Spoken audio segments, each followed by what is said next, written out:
Hi, Kay. Hi, Trish. We're excited today. We are so excited. You are in a hotel room in where, my love? Where are you? I'm in Grand Rapids, Grand Rapids. You and Leanne Michigan. are on the road, Yep, on the road.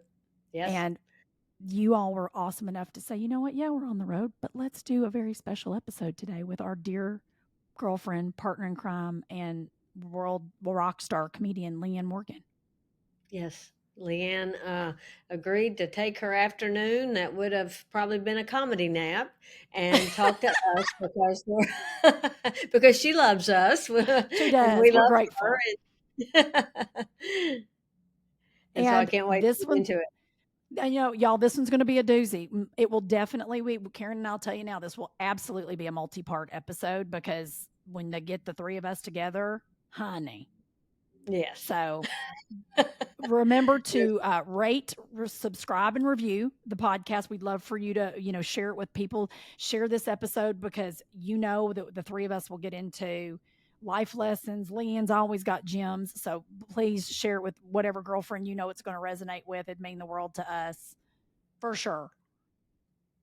And we have a lot of history to cover, so it's going to take a while. So it's going to be a fun ride. So definitely, you want to watch this one, listen and watch Listen on and watch. You YouTube. can watch it on YouTube. Yeah. Yeah, You guys, you can watch us now. So you can watch us and subscribe to us on YouTube at What I Know So Far Pod, which is fantastic. So listen, watch, whatever way you ingest us. Just let us know what you think. We'd love to hear from you. And without further ado, let's talk to Leanne yay!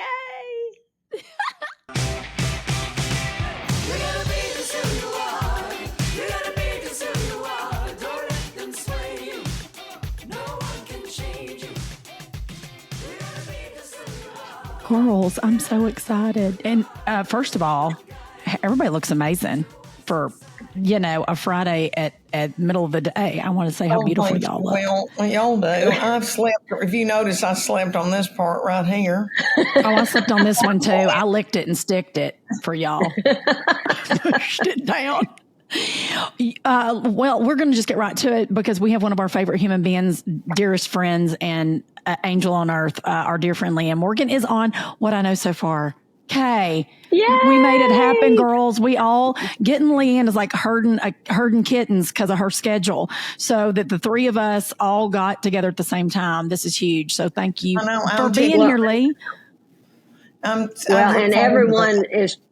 everyone's trying to get Leanne on everything, and the fact that she's our good friend and she made time for us, we are so grateful. So grateful. Lord, y'all. Good night. It's a big deal. We know. Look, when you get to be like, come and mop or do anything for y'all. Yeah. I was going to say, you probably need to come tend to Jason, tell him to knock off. He's going through it. I said, Leanne you need to go watch I'm Every Woman. Men go through menopause too. Yeah. It's his testosterone. See, Leanne, I'm with you. I said, you need to go watch I'm Every Woman and take a breath. So I told him. But we'll hit that in a minute. But you know what I mean when you're like, okay, and he goes, you gonna go see the girls? I'm like, I am. Okay. He misses y'all. Okay. We need to get into so everybody knows how long we've all been in it and in the trenches together. I think we need to go all the way back and tell the story of how Leanne and Lil Kay met. And where Little Kay came from. How long Little Kay's been Little Kay. So we've been lucky enough to be friends. I've been friends with y'all for 15 years. Well, no, 16 years. Tessa's 26. We just worked that math out. But y'all have been friends. It has to be over 20 years. She's better with time than I am. How long has it been, Karen? 2004 is when we met, doing Southern Fried Chicks.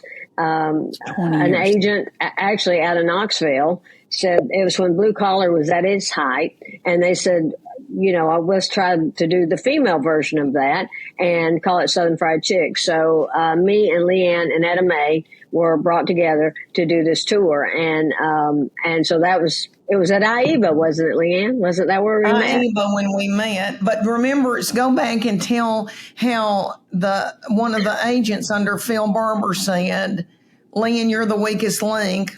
Yes. What? Yes, she did. Yeah, she told Leanne she was the weakest link. And I was.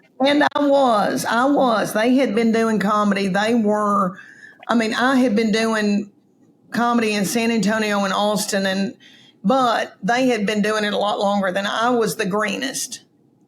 You were the greenest. Do you think that means, how do you, like, I'm going to ask you, Leanne, did you, obviously I would have taken that personal. Did you take it personal? I did. When weakest link I thought was a little harsh. Yeah. Yeah, sure. Because she wasn't the weakest link. No. But that was under also the fact that Brenda, Etta May. Yes, just so everybody knows, Brenda Ferrari is a comedian, amazing comedian, who does a character on stage called Etta May, much like Dan does Larry the Cable Guy. Just to give you, so if we say Etta May and Brenda, it's the same person, so people don't think we've looped somebody else in. And she does this great, very Southern character. So there you are. So, but under that, with her being as intimidating as she was, Brenda runs a tight ship. And that was, so saying I was the weakest link, and I know she thought that too, it was just a heavy thing burden to carry, at the time. But such a great show and a great concept, by the way, because the three of you could not be more different, and like what a compliment to each other, sitting in outside seats. Well, she used a very poor choice of words to say you're the least experienced. We've just been doing it longer, but there's no way we knew immediately Leanne had something special, that she was gifted, storyteller, everything out of her mouth killed everybody. So to say weakest link, that was a terrible choice of words. And I know was, Agreed. Get in your head when you are less experienced. Yeah.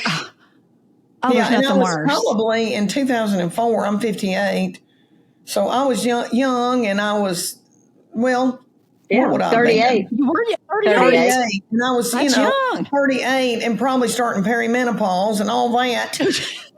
To combine, it was just a lot. I was scared. I had 3 little children, but I was so tickled for that opportunity. It was a big deal for me. I think it was a God thing. I know it was, because we were in San Antonio. I was working at Cap City Comedy Club. That was going great and all that. And then we moved back to Knoxville, and me having 3 little children, the Southern Fried Chicks was the best thing that ever happened to me back then, because we worked on the weekends. Chuck could be with the children. I didn't have to go and do clubs and be gone Wednesday to Sunday. That's right. That was the only way I could keep going, was something like that. And I know God sent that to me, because that really helped me get my chops opening for them and being the first one. I bet it also strengthens your trust muscle with yourself, right? Like to go, I am good at internally, I am good at this. I do know what I'm doing. Cause when you don't get to do it as much.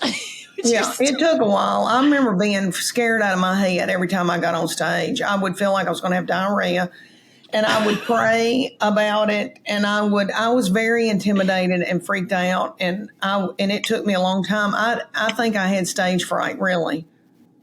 I probably never told anybody. One big blessing too. One big blessing was we were in these theaters, and so you weren't working out your material in front of comedy club crowd. I mean, you've been in many comedy clubs, and you've had those people that are talking and drunk and all that stuff. You've had that experience, but it still got you a lot more in a theater crowd where people are so much more just respectful and listen, and a different experience in comedy club. Right. Oh, she's got some great stories about comedy clubs, but it was a blessing in many ways. And let me just say this, as fantastic as your Netflix special is, and the material you're doing right now that people haven't heard unless they've been in a live show, as fantastic as all that is, that first album you did, that material you worked out with the Southern Fried Chicks was hilarious. And people don't even hear that now. That's the one with the baby on the hip. Right, Leanne, the CD with the baby on the hip, that cover. Yeah. Forgive me for not remembering that. That's one of my all-time favorites. If you haven't listened to it, go in and find it, y'all. You can listen to it. I think I don't think you can. Call Judy right now and put it on Spotify. It was on Spotify and I took it off. Oh, it's so good. It's called You'd Be Crazy Too. I may re-record some of it. God, it's so good. Yeah, she's re-recording it. Thank you. But that CD, I sound like I walked out of the woods. We all did. Oh, I can't even listen to it. Back then, we had just walked out of the woods. I was about to say we all did. We just came on pushed through the Appalachians. We're here. But I'll tell you about the Southern Fried Chicks. But one thing I will pat my back about that I feel like I contributed was they said we need a tagline, and I said urban, suburban, and plain white trash. Yep. And I think that summed up, and I think it told a story, and I think 100%. That helped us sell tickets. 100%. And you knew very clearly who you were going to go see. And I think that was the true, like, what sold the whole brand. The whole caboodle. We were all three very different. And I think that helped. I think so. And it also made a wonderful. Complete show, because what people don't realize, much like a blue collar comedy tour, is you're seeing 3 headlining comedians. So when 3 headliners get on the same bill, you've got the same level of skill set, even though you at the time weren't feeling the same. You were, because you command a stage. And so you get in there and you go, oh my gosh, you have to actually train your stomach and your face because you're laughing so hard 3 different ways. And I think that's what's really powerful when you go back and watch the 3 of you in those. It's just 3 different ways that you're in, and you're all in. That's what I think's so cool. Oh, there's I hear a baby crying outside of my Marriott. Oh, somebody tend to that baby. Leanne's about to. She's got mom ear. I'm going to get that mic. You fully went to mom ear. I love you so much. Was that a hungry cry? Somebody's not letting that baby get in the pool cry? I know, darn it. So when I met you, Leanne, that was in 2007. Was that 2007? I believe 2006 or 7. I'm terrible with time. I want to say it was 7. 2006. Yeah, but right at the end of 6, beginning of 7. Yeah, maybe. Yeah. Because we were 2004 to 2006. We toured together in 2007. Is when that. Yeah, and let me tell you that me and Little Kay bonded immediately, and we love Brenda, but it was me and Little Kay, and then I started calling Karen on the phone and telling her everything that happened to me during the day and what I ate. She probably didn't want to hear all that, but and we've talked every day since for 20 years. For me because.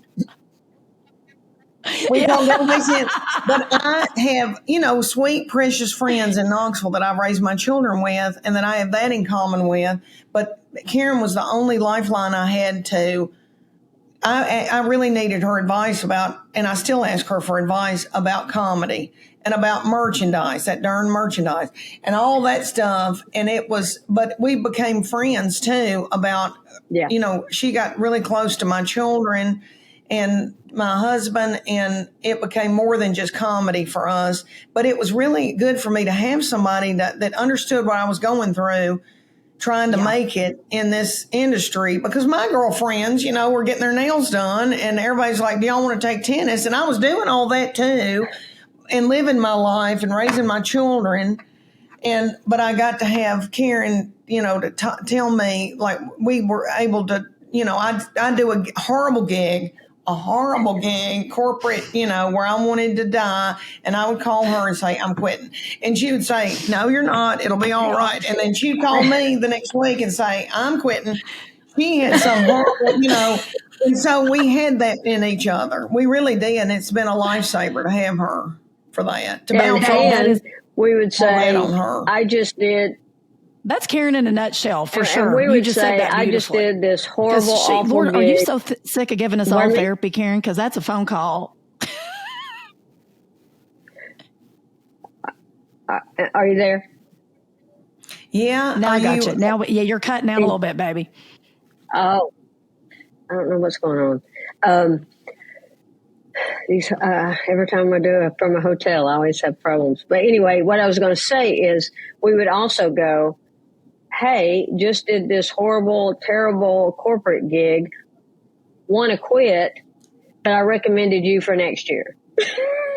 And then the other one would go do the horrible gig the next year. We did. We've done almost every gig to get something. We were always able to. People would ask me, is there somebody else you can recommend? I go, yep. And I would put her through, and she'd do the same for me. But we needed the money and we needed the jobs.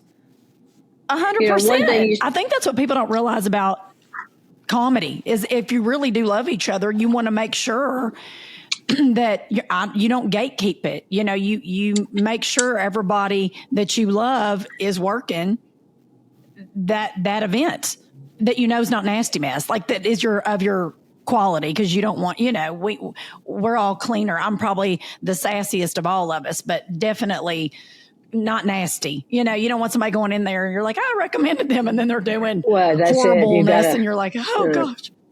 You got to know somebody's got the sense to do the right thing. Mm-hmm. That's right. 100%. And you said something recently, Leanne, that I thought was really great. Oh, Karen's got it right now. I have it on Do Not Disturb, but it never matters. But you said something recently. Leanne, that I thought was I'd never heard you say before, and I thought that was really thoughtful of you. And but that you went through times where you felt like you needed to go get a job because you weren't working much in comedy, and you just felt like, should I go do something else? But every time you started to, you didn't want to do that because then you wouldn't want to be perceived as not being a comedian. Mm-hmm. And, and I understand that because, even in lean times, when I have thought through the years, maybe I should supplement, get something else going, because a lot of times people will say, oh, you're a comedian. What else do you do?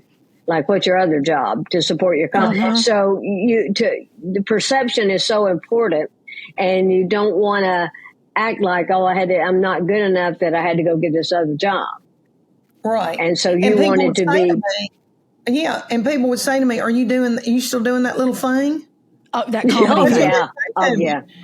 And I knew that I had to have it's all perception in this business. And And Chuck Morgan, let me tell you, there were times when we go, you need to do something, Leanne, when I couldn't get arrested. Nobody cared.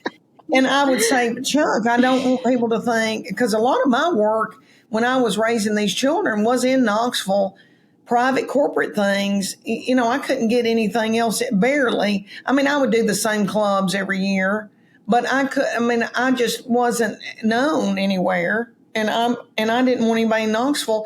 I had to do those breast cancer fundraisers. Oh, yeah. I had to make sure they knew I could do them, and that I wasn't working down at Target. Right. I love Target. I would love to work at Target someday. Who wouldn't love it? If I got that Target discount. Do what, Kay? I said, and you love raising money for breast cancer, but you didn't want to be. But those are the kind of gigs I was doing. I was doing ovarian, breast cancer, the Rotary. It was the same people that would hire me every year. And I needed that money, and I needed to have the perception that I was a comedian, a professional comedian. Right. And then you go and talk about how you got into even being in the world of, because that's where you're at. You're in Southern Fried Chicks. You're doing, like you just said beautifully, I'm having to just keep perception. And it also is, I feel like, part of our heart, right? Like, because there's a little part of you that if you're doing something else, you feel like I'm not being true to who I am, even though you got to pay a bill. So there's this weird, when I started in comedy, I worked at a tanning salon. I worked at the Hard Rock Cafe. I felt like I never slept. I worked 9 jobs. And then finally I started working, and then I got on TV, and I felt like I was, not being honest because I really just wanted to be doing stand up. And it was a weird feeling because I love hosting. I love doing what I do.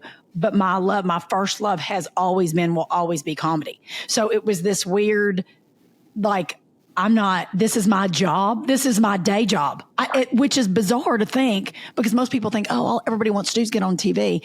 Yes, I'm grateful, but I had the opposite. Like when I got on, I thought, oh my gosh, no one's going to take me seriously if I'm trying to get time in clubs. Like I had to fight so hard to get time because I was a host. And I was like, no, I'm not a host. And it was a lot of work because last thing I ever wanted to do was be an actress that thought they were funny. I was like, please don't. And if you called me that, I'd want to lay in a ditch. Like last thing on planet Earth I wanted was that title. So to me, what you saying that was very interesting because I thought I was in the opposite space of all I wanted to do was be on stage doing comedy. And I had to work it in on my day job that I worked my butt off to get. So don't act like I'm not saying, oh, I just was on TV. No, I was doing comedy for 7 years before I got on TV. So. Well, and when we all started, I mean, I bartended, drove a limo, did it in pet sat. I mean, I was all kinds of things that I did when I was getting started in comedy. But, you know, Leanne was in a different position from the get-go with having a family and children. And so she had to manage all of that with her, you know, with her life and keep that comedy career going and that perception going, which she did, you know, obviously paid off. Well, you know what? It hadn't turned out too bad. You know, I got to raise my own children. I look back on it and that was a blessing. But I always felt like after the Southern Fried Chicks, it just went down to nothing. And I couldn't get booked and nobody cared and all that. But I would get a television deal. I would get somebody calling me from Los Angeles saying we want to talk about that, getting Nick at Night. I think that's a really how you even got in the universe of being on Nick at Night had a contest, y'all, called Funniest Mom in America. Wasn't that what it was? Funniest Mom in America? Little Phil Barber sent my tape. Yeah, same agent. Same agent that said we're the weakest link. He didn't. That was somebody under him. But he was the one that originally pulled us together to do the Southern Fried Chicks. That was his idea. And Phil always believed in me. Phil always believed in me. Yeah, he did. He did. We love Phil. He did. And so and the Funniest Mom was wonderful. But I'm always the bridesmaid, never the bride. I got runner up and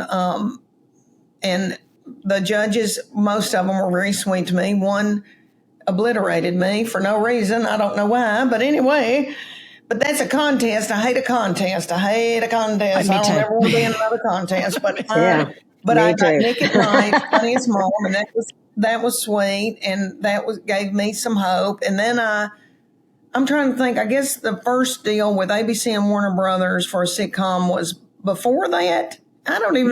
That's right when I met you. So I don't know the order of how those two things happened, but those two things had happened. And then that's when it was during Southern Fried Chicks. Picture.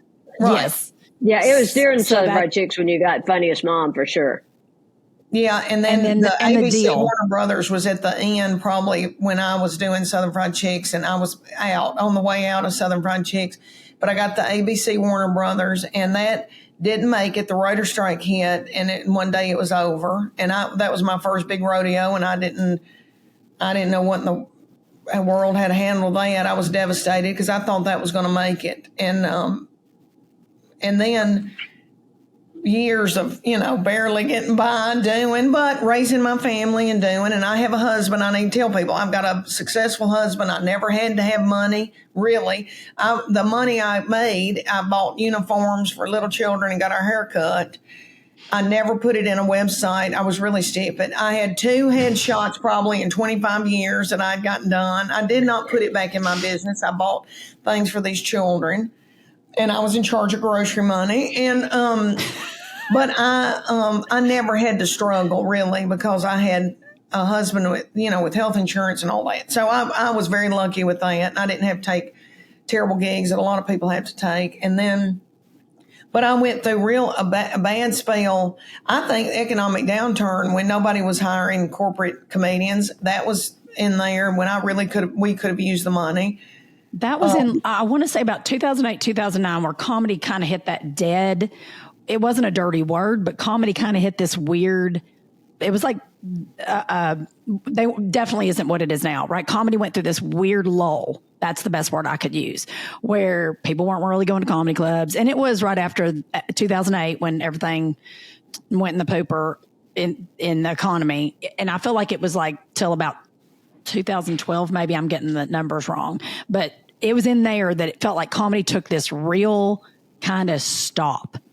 And it felt like we all had to just kind of take whatever was available from. And there wasn't much available 12. for me. There wasn't.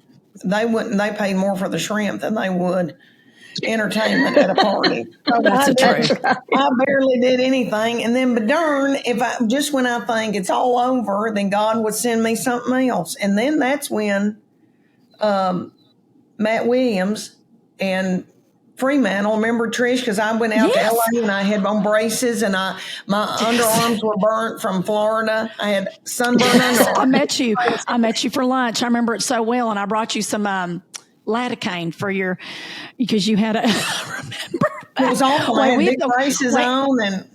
I need to back up of when I met you, because I want to back up to that, because this is why I fell in love with you almost instantly.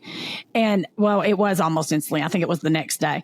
So I'm going to back up and say I'm on a show called Clean House at the time. I am fighting to do stand up because the show I was on didn't want anybody to know that I could organize and design and also tell jokes. They were like, that's confusing. I mean, it's a crazy mess to think in this day and age now, but at the time they're like, you have to just do this.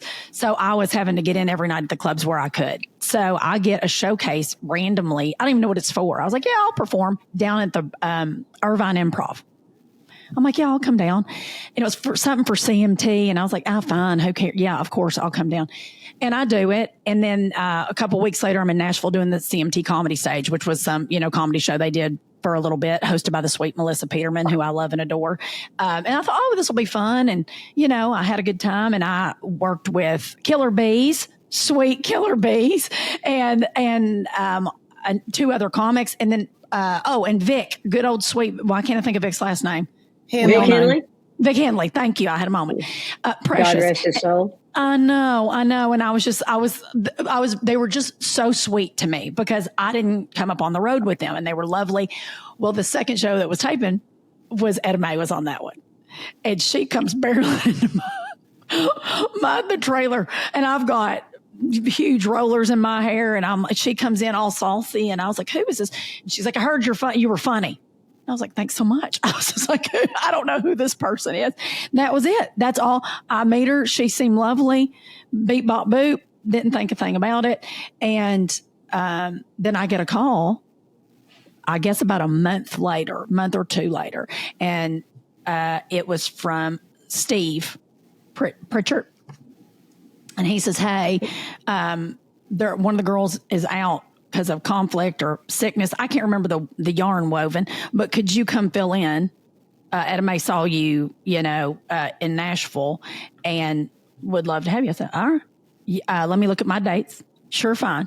And I remember it because it was one weird isolated date in Addison, Texas, in a shed, like a shed show, which I had never done at this point in my life. And y'all, sheds are like metal barn. You feel like you're at a 4-H fair. And then I went on to do 5 more dates at a performing arts center. I think I'm filling in for somebody that's out, the show must go on. Vibes I have never heard that part of it. Karen, did you ever hear you don't that? know this? You don't know this part? Yeah. So I think I'm getting brought in to just fill a hole, right? Because the show must go on, and they were like, here, that you get $2 in a Tic Tac. And I was like, I'm going to need $4 in a Tic Tac if you're going to hold me out for 2 Tic Tacs. Yeah, 2 Tic Tacs, please, and a drink ticket. Thanks.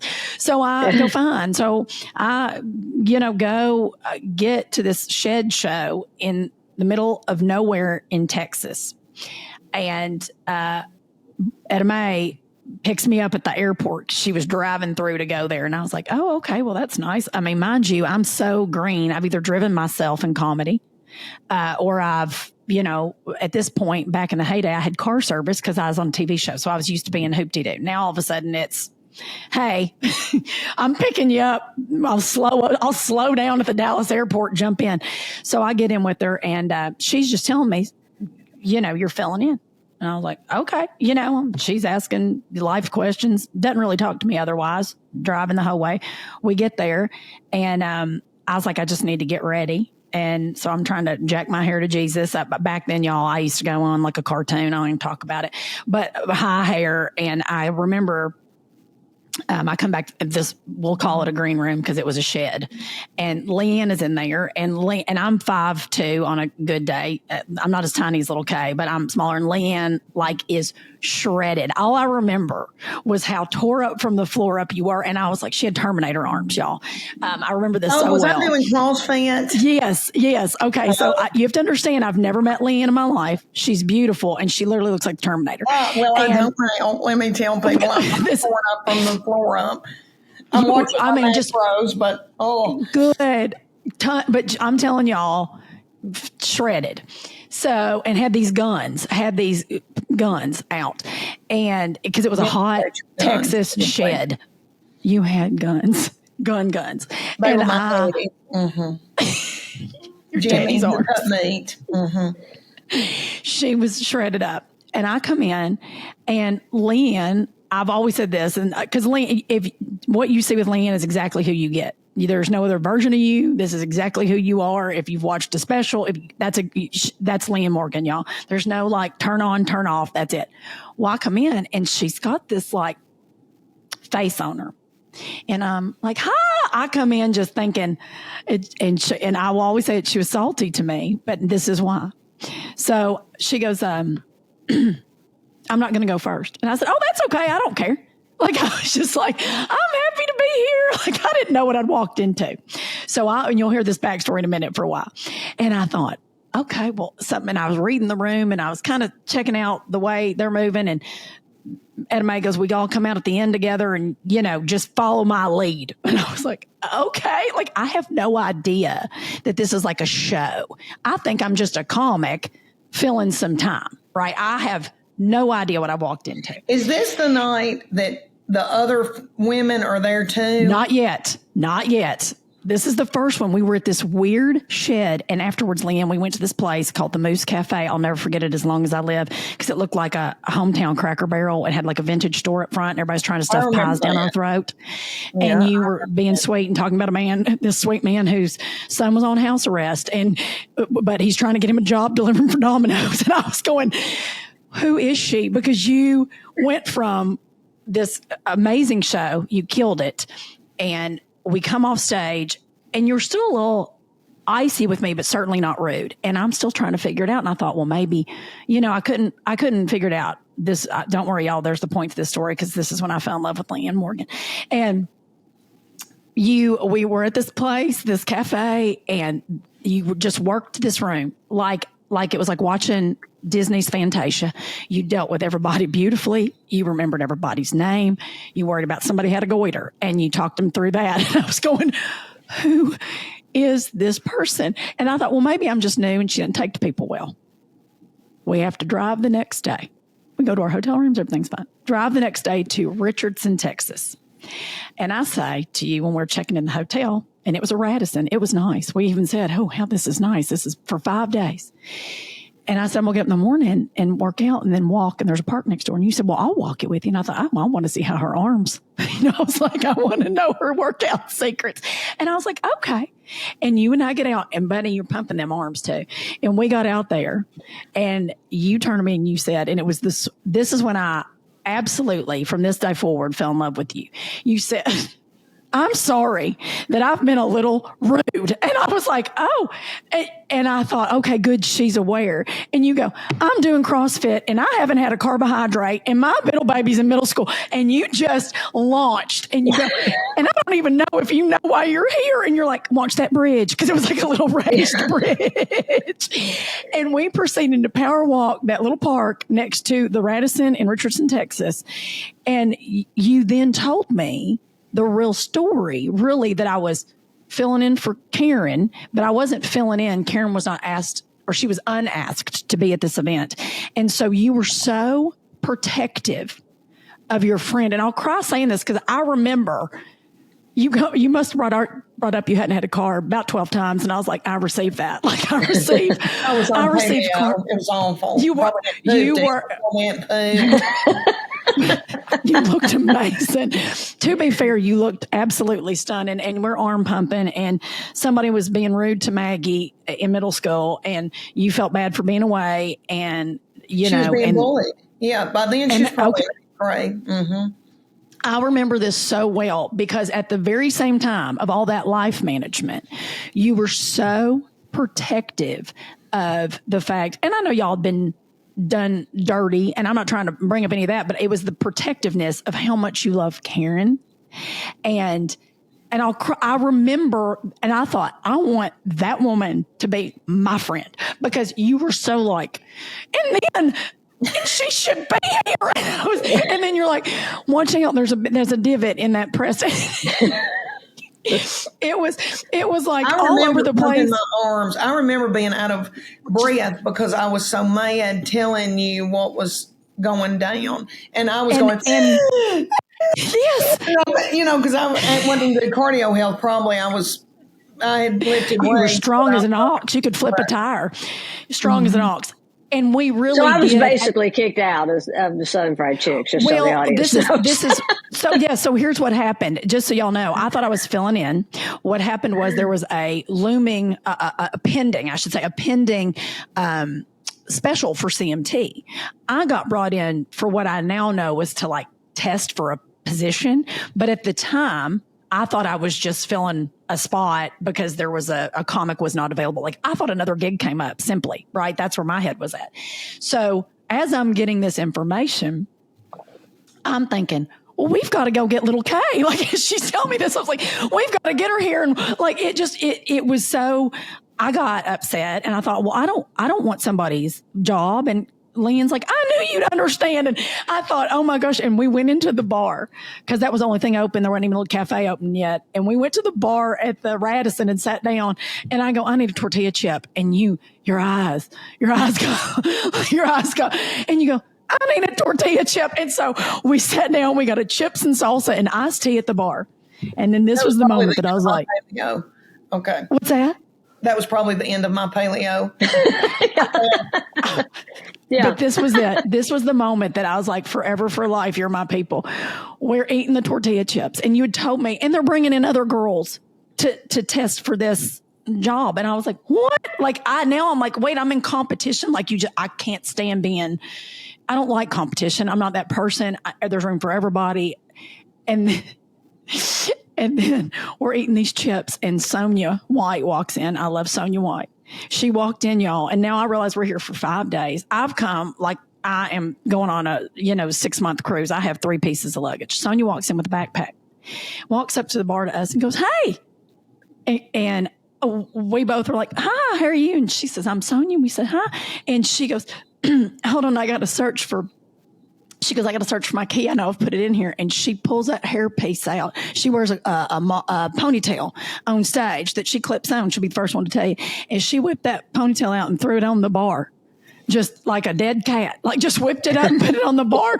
And Leanne and I both froze. And it was as if we were on a show. We each grabbed that chip and just put it in our mouth to not say anything because we were just kind of dumbfounded that the hairpiece hit the bar. And I thought, where are we? What's going on?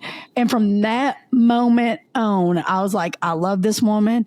I will do anything with this woman. And that was that because I was put in a position I didn't know I had walked into. And you were so sweet to me because you were so protective of your friend. And I was like, I want that friend.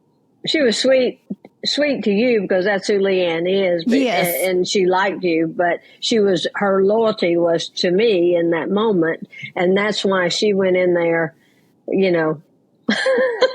combine that with not having a carb and you've got a. Let me tell you something. I'm so tickled you're eating carbs again.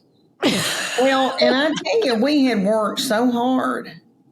And we had done that, the Southern Fried Chicks for, 2 or 3 years. And I had missed children's birthdays and we had sacrificed.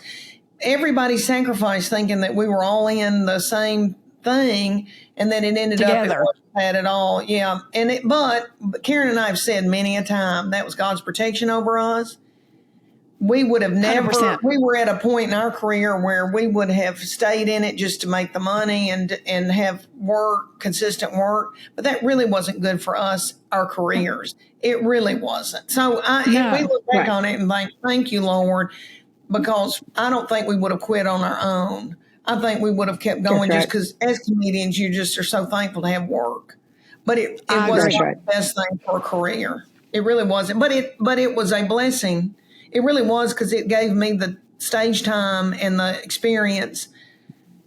You know, it was. We were in beautiful theaters all over the South and Midwest, and I would have never had that opportunity anywhere else.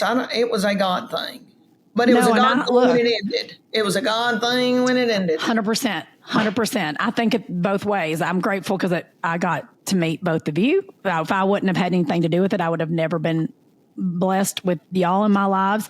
And it also, like you just said beautifully, an audience in beautiful stages that weren't comedy clubs, that I got to work out a lot of material. So I will be forever grateful for the experience. But you're right. There has to be a time where you go, I could do this, onto the grave, and it wouldn't have moved me along. So everything is for a reason. 100%. Everything works out for a reason. Mm-hmm.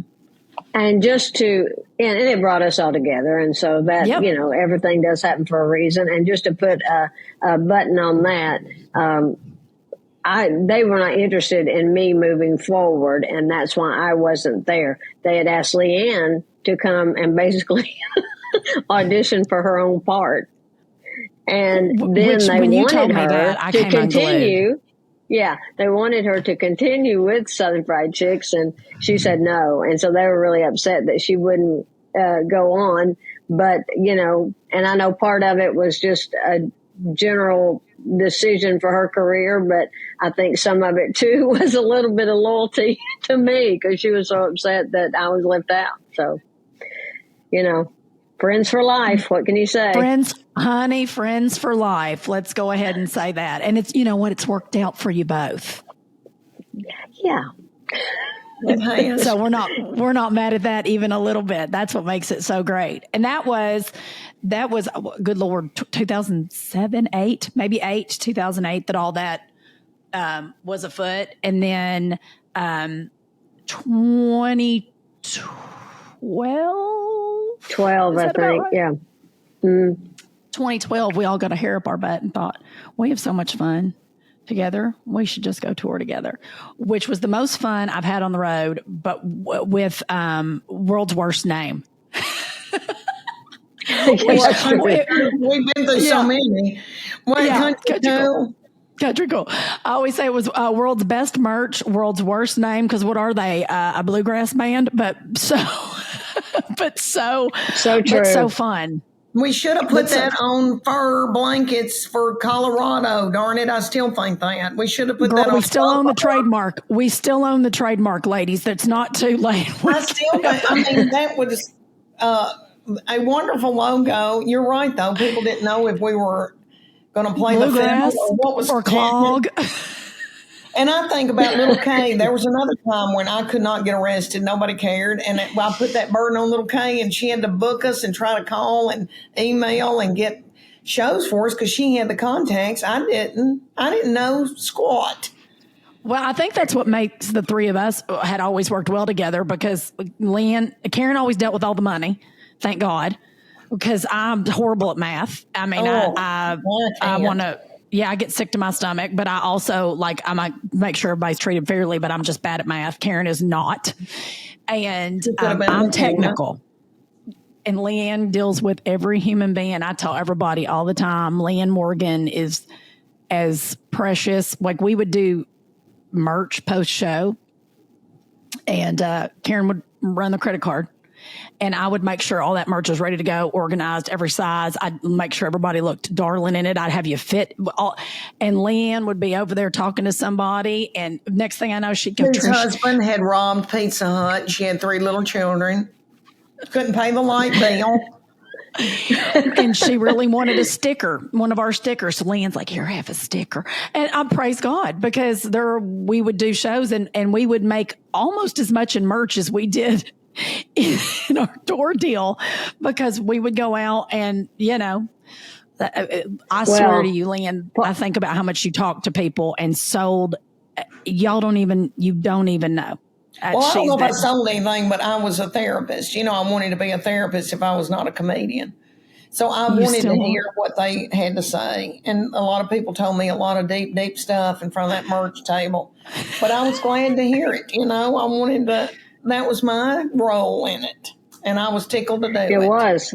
Yeah, and everybody, I know. And you're always so open to listen to anybody's story. And it's, says a lot about where you are now, because people just feel like they're your friend and, and you're sincere about it. That's the thing. You're very sincere 100%. about wanting to hear what they have to say. Now, a lot of the merch sales, Trish would come on at the end of the show and be wearing something and gave the illusion that everybody looked like her in it. So that sold a lot of merch. That sold a lot. And I kept up. Yeah, and I kept up with the money because she was sizing people up and telling them what she needs. She can sell anything, and so can Leanne for that matter. But I can't. My sales pitch is, you don't want this, do you?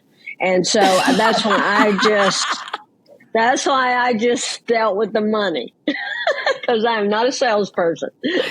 No, I will say that is, Leanne and I both can sell air conditioners to Eskimos, and we would stand on opposite sides of the table. I would just be doing like 14 people at one time, and Leanne would be over there going, oh, like everybody needs this. Y'all going to the lake this weekend, and you need this. No. And then this and this. No, this will stay away from you so you don't have any unflattering. I mean, it'd be precious. She'd be sizing. Trish, we have that in a 2XL? She needs this. She's nursing. I mean, it would be,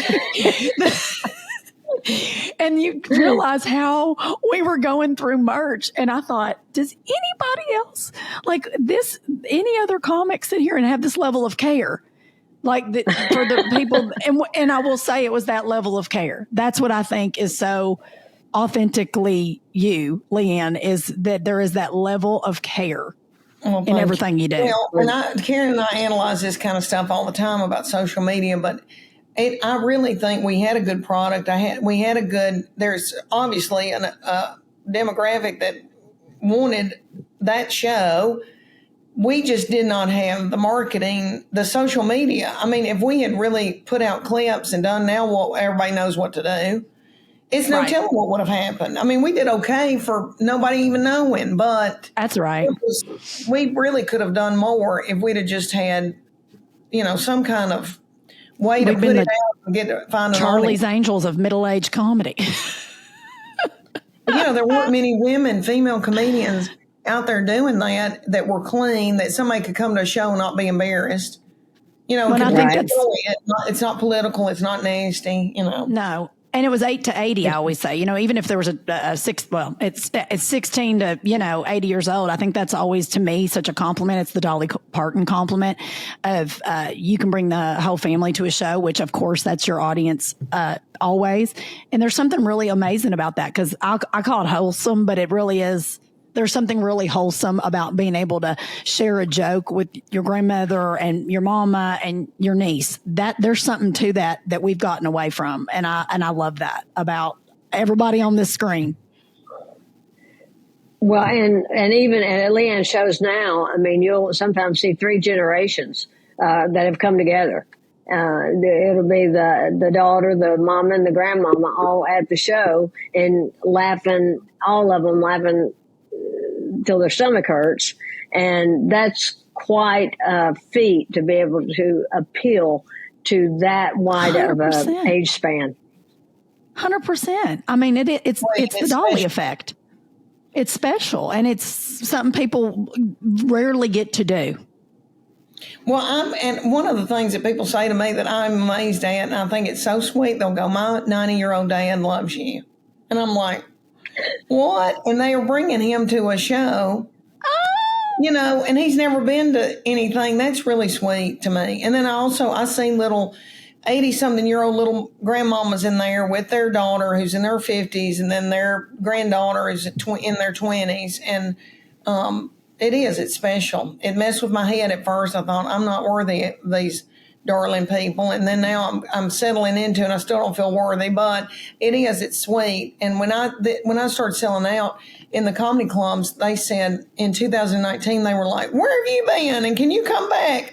Because they had never had these people in a comedy club. And I would see a little woman with a little brooch sitting in the front row, drinking a Diet Coke. And I loved it. It was really sweet. But we could have all had that when we did Country Cool. And before that, Karen and I did Hen Party. We did everything. Yeah, we always did something. We did everything we were big enough to do. It's called perseverance. Perseverance. Right. We just kept on keeping on. You got to in this business. And I think if it's really who you are, and it's really it's who all three of us are. But when it's really who you are, you keep going. Your audience will find you if you just keep at them and don't try to be something different, I think. Yeah. Well, and to jump to where Leanne just exploded, I want to share that I think it was October of 2018. Would that be the right time, Leanne? I think when you were working in. Was it 19? Oh wait. Yeah. What did I say? It was 19. Right before the pandemic. Yeah. In 2019, it was the fall, September, October. She was at Zany's in Chicago, and she called me and said, I don't know if I can keep doing this. I've sold 20 tickets. And you said you were going to give it one last shot with these social media people. And, and if it didn't work, then, you gave it your best try. Mm-hmm. I've gone up to Chuck and I cried and said I had the dry bar special. It had done really well. It had, there was a clip that got me. And I was getting work, but it was not the kind of work I wanted, and it was killing me. It was a lot of work, but it was talking about a La Quinta on the side of the interstate. It would be, somebody called me in California and we want you, but we don't have a budget. If you'll the travel's got to be taken out of it, and you got to ride in an Uber with a man high on marijuana for 2 hours somewhere, and then you're in a country whatever inn on the side of the interstate. And I was just spent, and I cried to Chuck and I said, I'm going to open up a hardware store in Knoxville, and I'm going to have rocking chairs where everybody can sit around. I will dazzle. I'm going to get a cheese wheel, and we're going to sell canning supplies. And he goes, are you crazy? What are you talking about? And I go, he goes, you'll be fine. And then, so I, went, okay. And then I thought, this is not what I want. I've had all these development deals for sitcoms. None of them made it. That had been my dream. And I thought, I was not selling tickets anywhere. Orlando, Tampa, they go, we love her. She doesn't get drunk and fight in the parking lot, but we're not having her back. She can't sell a ticket. And the man at Zany's in Chicago said, my manager at the time said, she loved it and wants to come back. And he was like, he laughed in his face and said, she's not coming back. And that's when I had hit the bottom and thought, I can't keep doing this. And I don't want to be in an Uber with somebody high. And I don't know if I'm safe. And I had gotten to an age where I was in my early 50s, and I knew Charlie was going to have a baby. I had a child that had married, and I knew they were going to have babies. And I just thought, I got to end this stuff. And then it was a God thing. I told my manager at the time, I go, I'm watching Jim Gaffigan, Nate Bargatze, all these people that I admire, and they're doing what I want to do. And Nate was about a year ahead of me, and I was going to these clubs where he was selling out already. And I thought, what is he doing? So I started watching what they were doing, and I thought, they've got a social media person. And I was putting up pictures of Puddin', my dachshund, God rest her soul.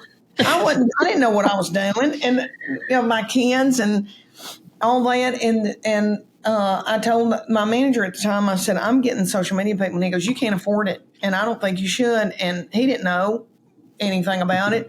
And I just did it anyway.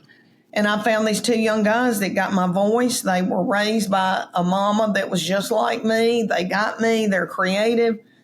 They put that video out, and I was in New York moving Tess into makeup school for television and film. We were in a tiny hotel room with all of her suitcases, and they put out Def Leppard and Journey. And y'all, we had been together at Walker Theater in Chattanooga. And got little Karen, she got somebody to film us for $400. We all split it. And I just had been to this concert, and I was talking out of my butthole, and I just said, Chuck and I went to this concert, and everybody looked sick, and everybody had plantar fasciitis, and I'd never done it before.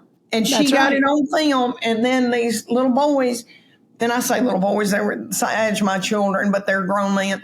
They put that video out when I was in that hotel room, and I looked at my phone on Facebook, and I could see numbers going up, and it was in the thousands. And I thought, I felt a physical, something supernatural. I did. And I know everybody thinks I'm kooky, but I believe that to be true. I felt a wave come over me, and I thought something is happening. And I looked at Chuck and Tess, and I said, something is happening. And Chuck was like, the Uber's here, Leanne.